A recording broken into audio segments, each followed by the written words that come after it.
Okay, so this is Daf 25 of Shavuot. So here we go. I'm a little behind, so I'm trying to catch back up. Sorry about that. The Gemara answers, we are speaking of sin offerings when we assert that that Mishnah lists only prohibitions for which one is liable to receive karet for their intentional violation. So Ravina offered a different answer. He said, when the Tana teaches this case, he lists only those prohibitions that apply specifically to items that are edible.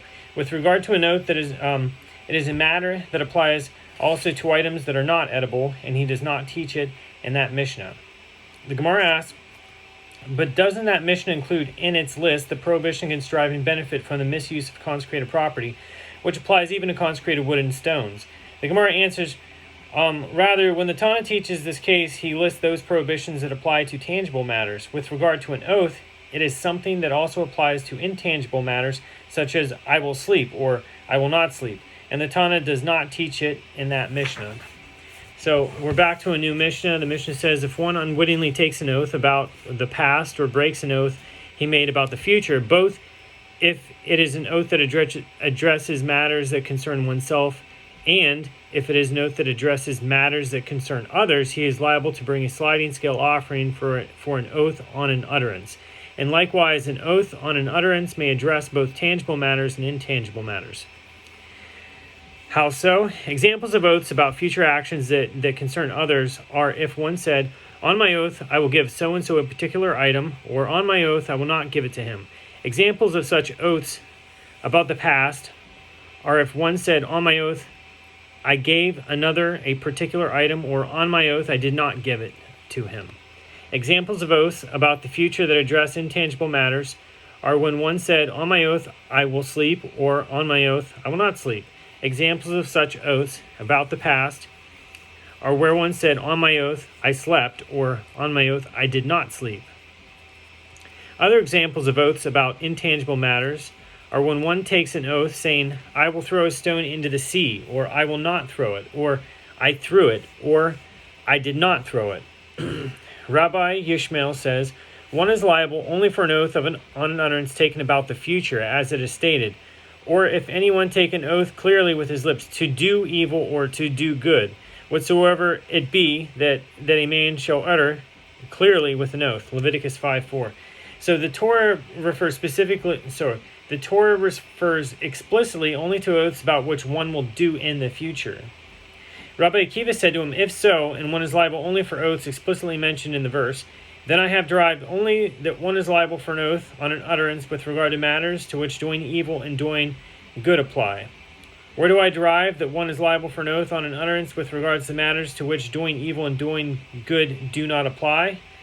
Rabbi Ishmael said to him, the halacha in these cases is derived by amplification of the meaning of the verse. So Rabbi Akiva said to him, if the verse is amplified for this, that is to extend the halacha of an oath on an utterance to matters that do not involve doing evil or good, the verse is amplified for that is oaths about the past. So now we're back to the Gemara. The Gemara says, with regard to oaths about intangible matters, the sages taught there is a stringency that applies to vows and not to oaths, and there is a stringency that applies to oaths and not to vows.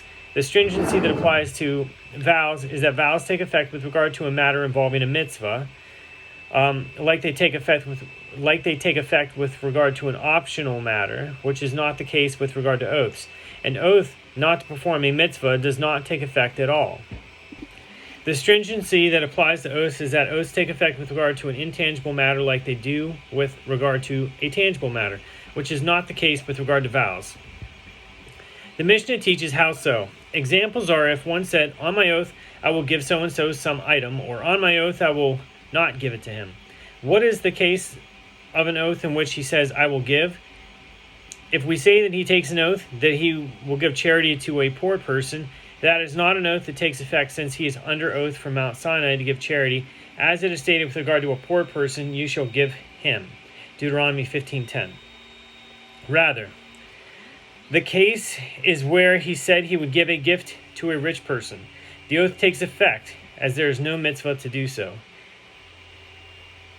So the Mishnah teaches that if one takes an oath saying, I will sleep or I will not sleep, the oath takes effect and he is liable to bring an offering if he fails to fulfill the terms of his oath. The Gemara asks, is that so? But doesn't Rabbi Yochanan say that in the case of one who says, on my oath I will not sleep for 3 days, the court flogs him immediately and he may sleep? Since it is impossible for one not to sleep for 3 days, his oath is regarded as an oath taken in vain from the outset. How could someone who took an oath never to sleep be liable to bring an offering for an oath on utterance if he slept unwittingly? The Gemara answers, there, Rabbi Yochanan is referring to a case where he said explicitly that he will not sleep for 3 days. Here, the Mishnah is referring to a case where he did not say 3 days, and his oath extends only for the amount of time it is possible not to sleep. The Mishnah teaches that an example of an oath on an utterance is where one took an oath saying, I will throw a stone into the sea, or I will not throw it. It was stated with regard to one who says, on my oath, so-and-so threw a stone into the sea, or on my oath, he did not throw it. Rav says, if it was later discovered that what he said was false, he is liable to bring an offering for his oath, and Shemuel says he is exempt. Let's see. The Gemara explains the opinions. Rav says that he is liable, as the oath can be positive or negative. The sages derive from the verse, quote, or if anyone take an oath clearly with his lips to do evil or to do good, Leviticus 5:4, that one is liable to bring an offering for an oath on an utterance only when the oath is such that it could be inverted from the positive to the negative and vice versa. Since he can take an oath either that he threw the stone or that he did not, he is liable. And Shemuel says he is exempt because the oath cannot be stated with regard to the future. He cannot control what so-and-so will do in the future. Consequently, it is an oath taken in vain rather than an oath on an utterance. So the Gemara asks, shall we say that they disagree with regard to the issue that is the subject of the dispute between Rabbi Yishmael and Rabbi Akiva? As we learned in the Mishnah, Rabbi Yishmael says, one is liable only for an oath on an utterance taken about the future, as it is stated, quote, or if anyone take an oath clearly with his lips, to do evil or to do good, whatsoever it be that a man shall utter clearly with an oath. Leviticus 5:4. Okay, so Rabbi Akiva said to him, if so, and one is liable only for oaths explicitly mentioned in the verse, then I have derived only that one is liable for an oath on an utterance with regard to matters to which doing evil and doing good apply. From where do I derive that one is liable for an oath on an utterance with regard to matters to which doing evil and doing good do not apply? So Rabbi Yishmael said to him, the halacha in these cases is derived by amplification of the verse. Rabbi Akiva said to him, if the verse is amplified for this, that is, to extend the halacha on an oath on an utterance to matters that do not involve doing evil or doing good, the verse is amplified for that is, oaths about the past. Say that Rav, who ruled that one who took an oath that so-and-so threw a stone into the sea is liable, states his opinion in accordance with the opinion of Rabbi Akiva that one can be liable for oaths about the past. And say that Shmuel states his opinion in accordance with the opinion of Rabbi Yishmael that one is exempt from liability for taking an oath about the past. The Gemara rejects this suggestion. Everyone agrees that according to the opinion of Rabbi Yishmael, one is exempt from liability for taking an oath that so-and-so threw an item. Now, with regard to a statement, that is an oath that could be a valid oath referring to the future, I will throw an item, Rabbi Shmuel does not deem one liable for it when it refers to the past. It is necessary to say that one is not liable for a statement, that is an oath, that so-and-so threw a particular item. That cannot be a valid oath when adjusted to be referring to someone else's actions in the future, since it is not under the oath taker's control. So when they disagree, it is with regard to how to understand the halacha according to the opinion of Rabbi Akiva. The opinion of Rav is in accordance with the opinion of Rabbi Akiva without any qualification of it. And Shmuel says, Rabbi Akiva deems one liable only there in the case of an oath that refers to the past, when it is a statement, that is an oath that could be a valid oath referring to the future. In such a case, Rabbi Akiva deems one liable also if the oath was taken referring to the past. Like an oath where one says, I threw a stone, but with regard to statements that cannot be valid oaths if adjusted to the future. Like an oath about another's actions, he does not deem one liable when they are made about the past. The Gemara suggests, shall we say that the dispute between these Amoraim parallels the disagreement between Rabbi Yehuda ben Beteira and the rabbis, meaning the majority. As we learned in a Mishnah, so 27a, if one took an oath to refrain from performing a mitzvah and he did not refrain, he is exempt from bringing an offering for an oath on an utterance. If he took an oath to perform a mitzvah and he did not perform it, he is also exempt, though it would have been fitting to argue that he is liable to bring the offering in accordance with the statement of Rabbi Yehuda ben Beteira. As Rabbi Yehuda ben Beteira said, "What?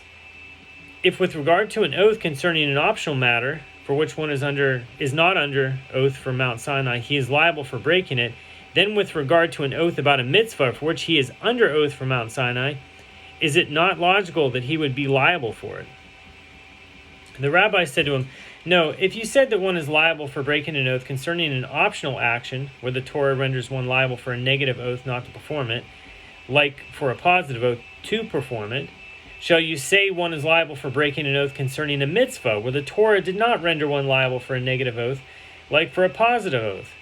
So if one takes an oath to refrain from performing a mitzvah, and he did not refrain, he is exempt." So the Gemara asks, shall we say that Rav states his opinion in accordance with that of Rabbi Yehuda ben Beteira, who holds that one can be liable for an oath that cannot be inverted, and Shmuel states his opinion in accordance with that of the rabbis, who hold that one can be liable only if the oath can be inverted? The Gemara rejects this. Everyone, that is both Rav and Shmuel, agrees with regard to the oath of Rabbi Yehuda ben Beteira that one is liable if he took an oath that so-and-so performed an action that he did not perform. The Gemara explains, now given that Rabbi Yehuda ben Beteira does not require that it be possible to invert a negative oath to a positive oath, does he require that it be possible for an oath to refer to the future as well as to the past? Shmuel explained that the reason one is not liable for an oath that so-and-so threw a stone into the sea is that it cannot be inverted to address the future, where, in other words, so-and-so will throw a stone into the sea, as that is not under the oath taker's control. So when they disagree, it is with regard to the opinion of the rabbis. Shmuel holds, like the rabbis, that one is exempt in the case of an oath that cannot be inverted. Accordingly, Shmuel ruled that one who takes an oath that so-and-so threw an item is exempt from bringing an offering if it is found that the statement was false.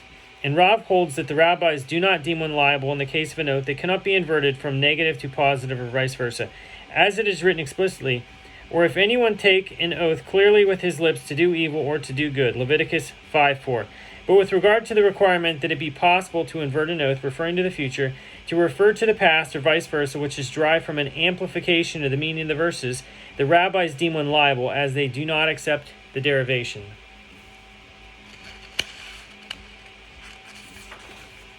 Okay, Rav Hamnuna raises an objection to Shmuel's opinion from a Mishnah, 29b. If one said, I did not eat today, or I did not don tefillin today, and another said to him, I administer an oath to you that your statement is true, and the original speaker said, Amen, he is liable for breaking an oath on an utterance if the statement was false. As responding Amen to an oath administered to oneself is equivalent to stating the oath explicitly. So granted, he is liable in the case where he said, I did not eat, since it also would have been possible for him to take an oath saying, I will not eat. But in the case where he said, I did not don tefillin, would it have been possible for him to take an oath saying, I will not don tefillin, and in doing so, abrogate a positive mitzvah? So Rav also raised an objection to Shmuel's opinion from the Mishnah, see 29a. Which oath is an oath taken in vain? It is when one takes an oath to deny that which is known to people to be true. And for example, says about a stone column that it is in such and such a place that it is made of gold. And Ula says that the phrase known to people in the Mishnah is referring to when it is a fact that it is known to three people. So the Gemara explains the objection to Shmuel's opinion. The reason he is liable for taking an oath in vain is due to the fact that his oath contradicted a fact known to three people. But if it is not known, he violates the prohibition of taking a false oath on an utterance. Given Shmuel's opinion, why should he be liable? Isn't it impossible to invert the oath to make it about the future, saying that column will be of gold, meaning in the future. He raises the objection, he resolves it. When the fact is known to three people, the one who takes an oath denying it violates the prohibition of taking an oath in vain. If it is not known, then he violates the prohibition of taking a false oath. For he receives lashes if he did so intentionally. Nevertheless, he is not liable to bring an offering for falsely taking an oath on an utterance, since this oath cannot be inverted to be about the future. So Abaye said, "And Rav, who holds one liable for an oath on an utterance, even if it cannot be inverted to refer to the future?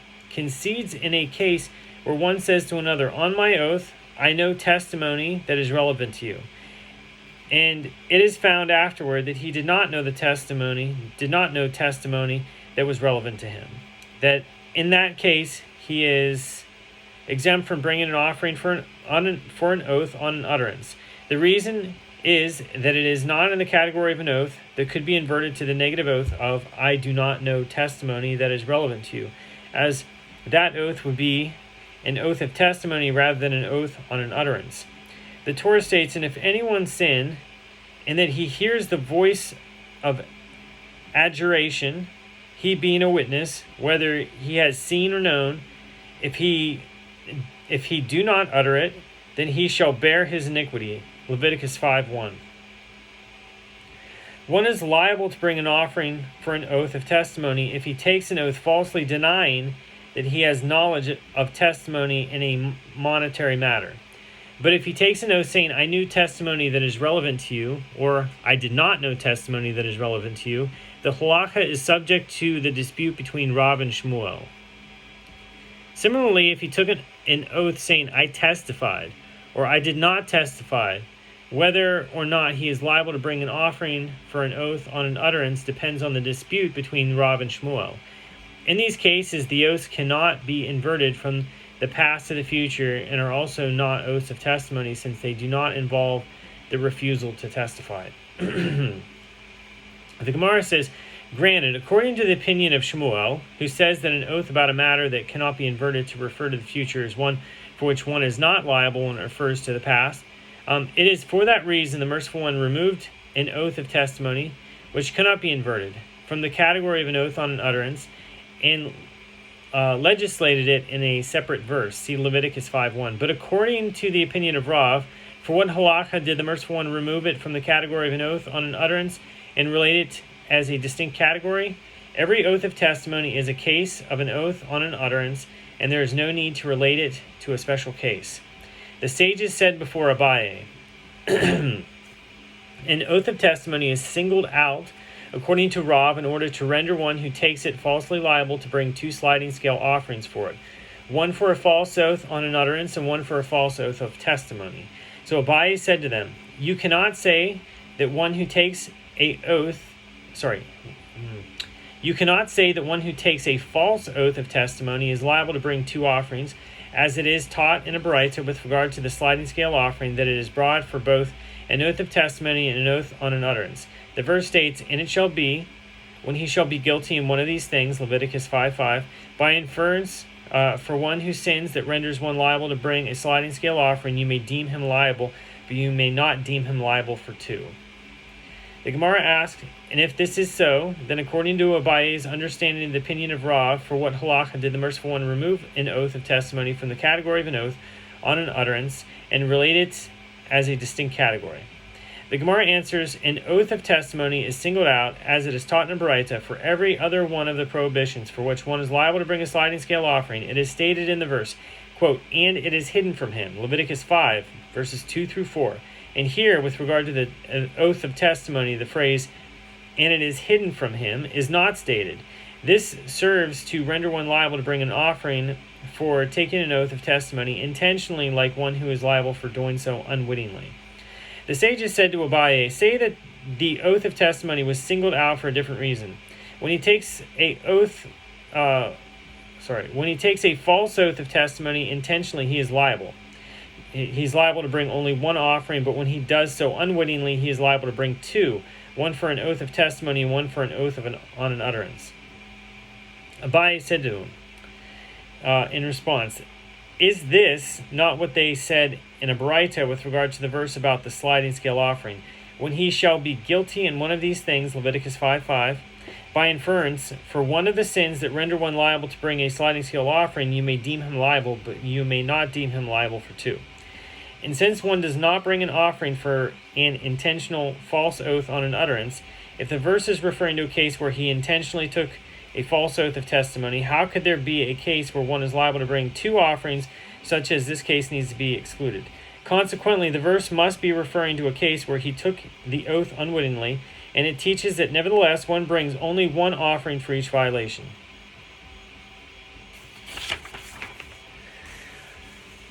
Rava said in response to the question posed by the sages, there is no need to derive from a verse that one is liable to bring only one offering for a false oath of testimony, since an oath of testimony is a matter that was included in a generalization. That is the general principle of an oath on an utterance, and it was singled out to teach a new matter with regard to it. You have only the new matter alone to consider, since an oath of testimony is singled out in that it applies only to potential witnesses in the context of a court. A case of an oath of testimony ceases to be included under the rubric of an oath on an utterance. The Gemara asks, should one understand by inference that Abaye holds that in cases of an oath of testimony, the oath on an utterance still exists in principle? One does not bring two offerings because of the halacha derived from the verse, but if for some reason the oath of testimony does not take effect, one may still be liable for an oath on an utterance. But didn't Abaye say that Rav concedes that one is exempt from bringing an offering for an oath on an utterance in a case where one says to another, on my oath, I know testimony that is relevant to you, and it was found that he did not know testimony that was relevant to him. In that case, he is exempt from the bringing an offering for an oath on an utterance, since it is not an oath that could be inverted to the negative oath. I do not know testimony that is relevant to you, as that oath would be an oath of testimony rather than an oath on an utterance. The Gemara answers, Abaye retracted that opinion, and if you wish, say instead that Rav Papa said one of those statements, not Abaye. And that is the very beginning of Daf 26, but pretty much the end of 25 there. So, thanks for watching.